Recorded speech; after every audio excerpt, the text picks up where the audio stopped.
Hello, good afternoon. मैं doctor कामिल मलिक। चलिए आज हम बात करते हैं आपके जो डॉग की वैक्सीनेशन बुक है उसके बारे में।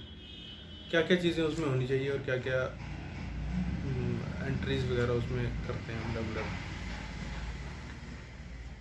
सबसे पहले तो आ गया हमारा उसका डिटेल्स कि नाम क्या है, आपका नाम क्या है, owner name, date of birth क्या है उसकी, sex, species, marking, chip number, phone number, contact details वगैरह ये सब होनी चाहिए उसमें। देन कुछ जनरल चीज़ें हैं जैसे कि ये लिखी हुई है मैंने, इसको मैं एक एक करके बताता भी हूँ आपको क्या क्या लिखा है मैंने। सबसे पहले आ गई हमारी डिवर्मिंग। जब आपने बच्चा लिया पपी तो उतनी स्टेज पे उसकी डिवर्मिंग करनी है, कितने कितने दिन के बाद उसकी डिवर्मिंग करते रहनी है। और फिर नेक्स्ट आता है हमारा वैक्सीनेशन। वैक्सीनेशन सबसे ज़रूरी है। ये जितनी भी वायरल बीमारियां हैं हमारे पपीज़ की या फिर डॉग्स की, ये उनमें होने से बचाती हैं, ठीक है। और फिर उसके बाद है ट्रिमिंग, नेल ट्रिमिंग। जैसे कि कुछ बच्चे पपीज़ वगैरह काफ़ी स्क्रैच करते हैं, तो इवन के बड़े डॉग्स भी जिन्होंने घर पे फर्श पर रखा होता है, रफ फर्श नहीं होता, टाइल्स वगैरह होती है, तो उनके नाखून अच्छे से वो एक तरह से फाइल नहीं हो पाते हैं। तो ये नेल ट्रिमिंग रेगुलर करवाएं आप अपने डॉग्स की, क्योंकि अगर नाखून बढ़ जाएंगे और फिर उनकी ग्रिप नहीं बनती है जहाँ पर वो चलते हैं, तो फिर मे भी उनको स्लिप वगैरह होंगे, उसकी वजह से कोई दूसरी प्रॉब्लम स्टार्ट हो सकती हैं। उसके बाद आता है anal sac cleaning.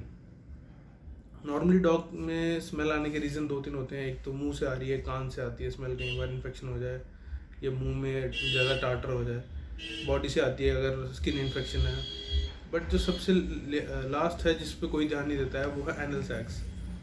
Anal sac में क्या होता है कि नॉर्मली रूटीन में ये अपने आप एक्सप्रेस होते रहते हैं जब डॉग जोर लगाता है पॉटी करते टाइम,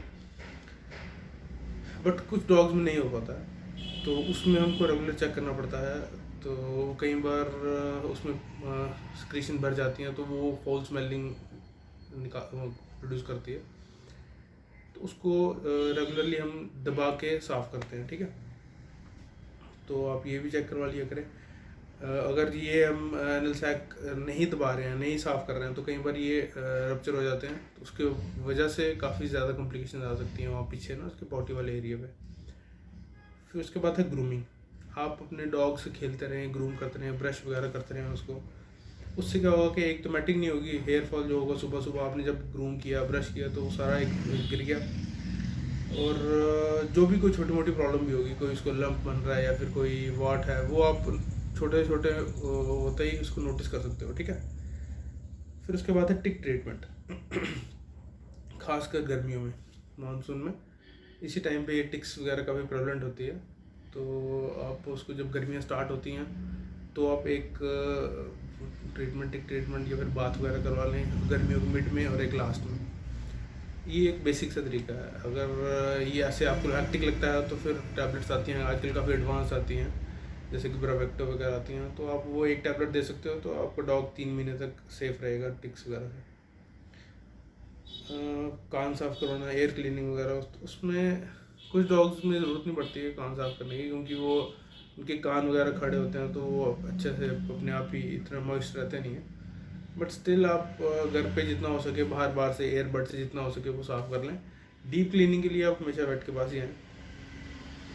और वही हर महीने आप कान वगैरह साफ़ करते रहें। और क्योंकि इसमें क्या होता है, अगर एयर इन्फेक्शन एक बार सेट इन हो गई और अच्छे से क्लीनिंग नहीं हो रही है, तो फिर वो इतनी आसानी से जाती नहीं है इन्फेक्शन। काफ़ी लंबा कोर्स उसको एंटीबायोटिक्स वगैरह का देना पड़ता है।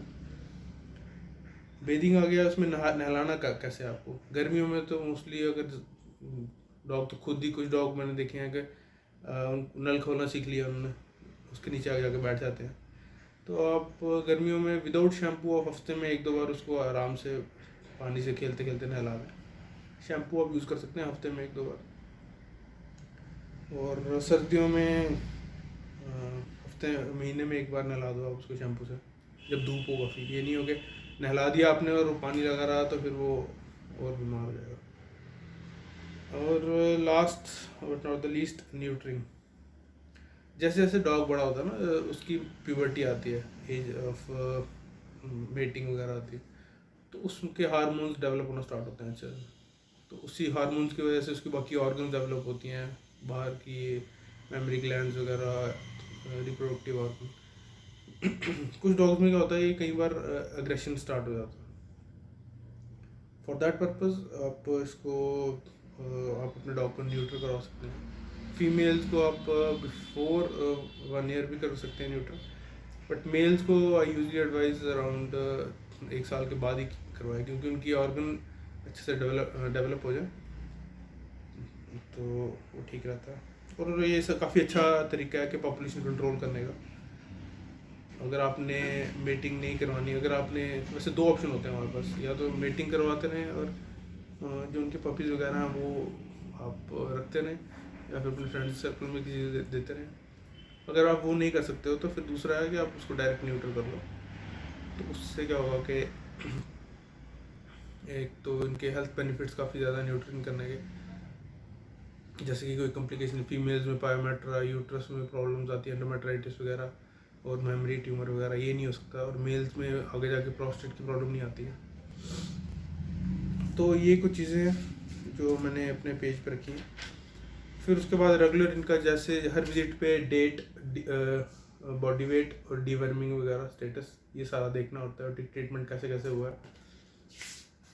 फिर उसके बाद जो वैक्सीनेशन होती है उसका रिकॉर्ड सारा आता है। 3 कॉलम बनाए हैं मैंने। एक तो जो मल्टीपल वैक्सीन होती है, 18-1 होगी, 9-in-1 वगैरह, उसके लिए होता है। सेकंड कोरोना के लिए होता है, और थर्ड एंटी रेबीज के लिए होता है। और एक काफ़ी ज़रूरी पेज मैंने अपने इसमें बुकलेट में रखा है, उसका दिया मैंने मेडिकल और सर्जिकल हिस्ट्री। इसमें कुछ भी क्या कोई भी प्रॉब्लम हुई हो उससे पहले, या फिर कोई भी ऑपरेशन हुआ हो, तो उसका रिकॉर्ड इसमें सारा रखता हूँ। तो इन केस वो कहीं आउट ऑफ स्टेशन या फिर किसी दूसरे बेड के पास जाते हैं, तो उसको आसानी हो जाती है कि हाँ भाई ये इसको पहले हुआ था, तो उनको कि मतलब वो कंसिडर करते हैं उस चीज़ को, ठीक है। और लास्ट पेज में मैंने रखा है एडवर्स रिएक्शन या hyper sensitivity to some drugs. ये काफ़ी सेंसिटिव पेज है। इस पे क्या होता है कि कुछ डॉग्स मैंने देखे हैं जिसको अमोक्सिसिलिन वगैरह, कुछ एंटीबायोटिक्स, कुछ इंजेक्शन वगैरह, उससे रिएक्शन हो जाती है बॉडी में। तो उसके लिए ये है कि अगर आप यहाँ पे आप एंट्री होगी तो कोई भी देख लेगा, तो वो ईजी रहेगा उसके लिए, और वो दूसरा फिर से मिसहैप से बच जाएगा। तो ये चीज़ें हैं मेरे वैक्सीनेशन रिकॉर्ड, वैक्सीनेशन बुकलेट में। चलिए आज के लिए इतना ही, नेक्स्ट टाइम किसी और टॉपिक पे बात करेंगे। थैंक्स।